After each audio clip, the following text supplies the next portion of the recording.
This is the INKPULP Podcast. This is the INKPULP Podcast. Comics,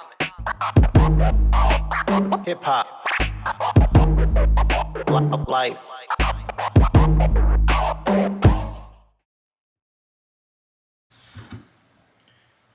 Do you have a warped mind? I definitely do. Welcome to the INKPULP Podcast. I'm your host, Sean Crystal. Today on the INKPULP Podcast, I am inking a drawing I did of a skull with a sci-fi helmet and a brain, smoking a joint. It was just a drawing for fun, which I hadn't done in a long time. This was me stepping back into doing artwork that is very true to who I am, very personal to me, very pure to me, not work for hire work.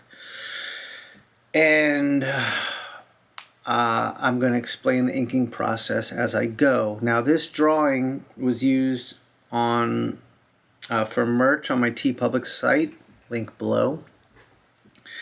And we made an NFT with DJ Mike Realm and Booty Brown on the far side. Mike Realm did some animation to it, laid down a really nice beat on it, and Booty Brown spit a verse on top of it. And we created something pretty dope. And it was a really cool, awesome, creative experience. The type of shit I love, working with these two homies.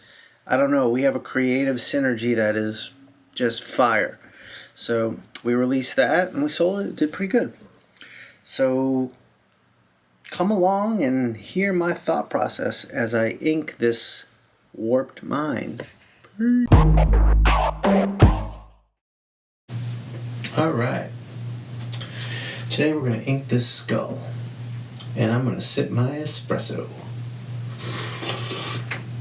Yeah. So normally I do this. I start my inks in big areas where I can move the brush around in big ways, fill in blacks, doing flicky strokes where it doesn't matter so much about the precision because I'm working the moisture out of the brush to get it to where it's dry. And I can see I'm starting to get there. Those lines were okay because they're going to be surrounded by black. And in here, I can see the lines starting to break.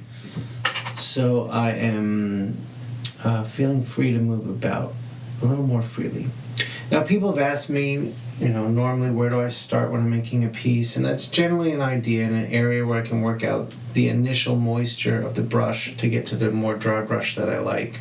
And that's only at the very beginning. And if I ever have to dip it in water again, I'll go back to the same spot. Other than that, I don't have an approach. I follow my groove. I follow what's calling to me. Sometimes I warm up very fast and I feel like I'm flowing, so I'll go into the trickier areas like the eyes and the face and some of the detail marks. And sometimes it takes a little longer, so I'll dance around it. Here, you'll see I'll go pretty quickly into the eyes and the details of the skull, the focal point of the image, if you will. So, what I want to talk about is, I'm doing this in two parts today. Normally, or what I've done before is one video of me inking something entirely, and it moves really fast. But I think I can explain a little better by moving a little slower. So we're going to do this in two parts. So what you're going to see me do here is some thin feathering marks. And that's me creating a light gray. So I'm using pure black on pure white paper. So I create these optical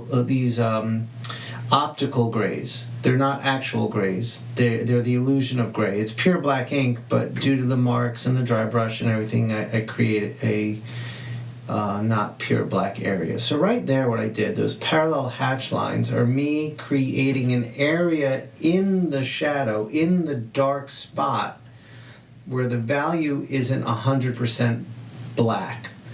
I create, like a 70% black. And this comes from, I used to be very graphic as an artist, very influenced and inspired by Mike Mignola, Eduardo Risso, Bruce Timm, very graphic artists who didn't do a lot of rendering. It was pure black or pure white and very little in between.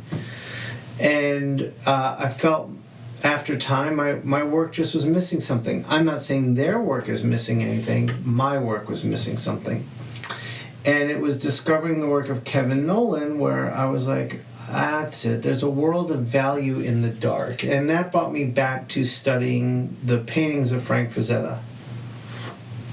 Because Frank works very graphic as well, but within his darks, and especially when you see the originals, within his dark areas, like the blacks, if you will, there's subtle shifts in value, rendering, form, all that you can see. Like what I'm doing right now in the eye socket there, this little pocket where a little bit of light will catch, gives a little bit of depth to that one little spot. And that sort of stuff really excites and inspires me.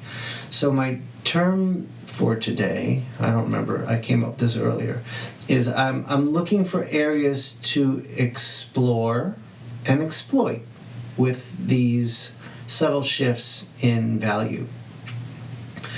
So the entirety of this piece, this is a skull wearing a sci-fi space helmet, very old school looking, with the brain exposed in the helmet. And this is this is just something I did for fun. I have lost my way. I had lost my way in terms of just doing art for fun because everything was so work for hire. I had trained myself to believe if I wasn't drawing a licensed character that my value of an artist was next to nothing, and that's really sad, and it's not true. So everything I'm doing now is to get back to more personal work that is more me, and not just work for hire. Right now I'm not doing any work for hire, honestly, and it's a very hard way to survive, but I'm building things that will I'm building things that will allow me to live this way. So this skull I just drew for fun. And then I decided I wanted to make an NFT with it. So DJ Mike Realm loved it and animated it and dropped a hip-hop beat on top of it. If you saw that NFT, you might have recognized the beat as the theme song to this podcast. And then Booty Brown on the far side dropped a verse on top of it, and it's just this really trippy, psychedelic, awesome, collaborative piece of art we created as an NFT, and that was really exciting to me because it was just something I created with artists that I am inspired by. So this is part one of me inking that, and also I colored this. And I did a really good. I really enjoy the colors I came up with for this, and it's on my TeePublic site, and I'm going to put that link in my description as well, so you can get this colored version, get the colored version of this skull on a T-shirt, a sweatshirt, a coffee mug, a phone case, a baby onesie, whatever you think. TeePublic pretty much has it. So, and I'm going to be doing a series of more skulls because I like drawing skulls. You know this. My logo's always been a skull. But this one I penciled very tightly.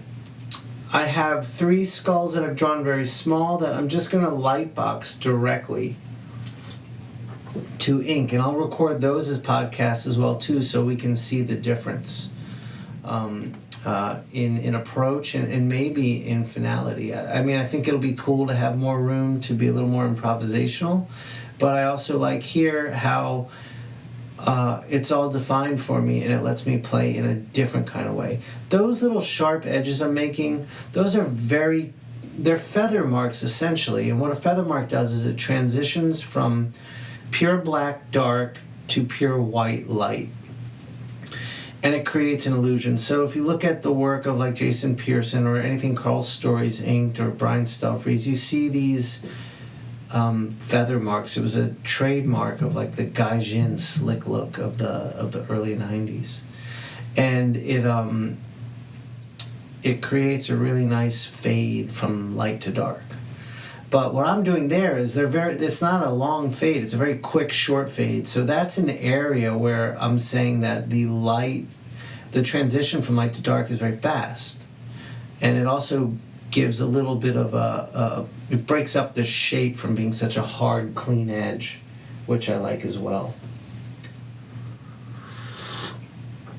I hope you're enjoying your espresso as I am mine. And so, as I'm recording this, sometimes I forget to hit pause if the phone rings or whatever, so you get these funny little breaks, and I try to delete all of them. Sometimes I don't catch all of them, but this gives me some time to talk. So the flick marks I make, where I flick out from the black, are another, I guess you could call it a type of feathering. And here, these like parallel hatch lines I'm making, the eye socket, just they set things back a little bit. They create a little more depth. They create a pocket where there's some shadow. It's not pure black. It's not pure white. It breaks it up a bit. And these flick marks are something I've really come to love, and I'm always looking for a place to do them because they're fun to make, and with the dry brush they look pretty interesting and different. And there I am doing it again. I'll do it everywhere I can because that's how I roll.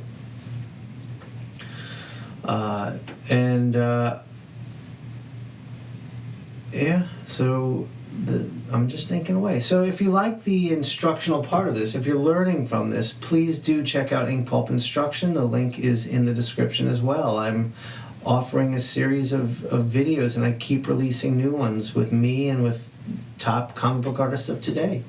So give that a check and see if there's an episode you like. And I'm going to have mini episodes coming up, like where I'll teach you that flick mark and stuff like that. That'll be cheaper than the full episodes. The full episodes are very long.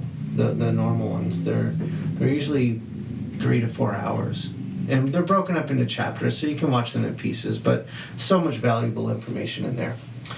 So I hope you enjoyed this, and come back next week, and we'll watch the finished version of this. And thanks for listening. This is the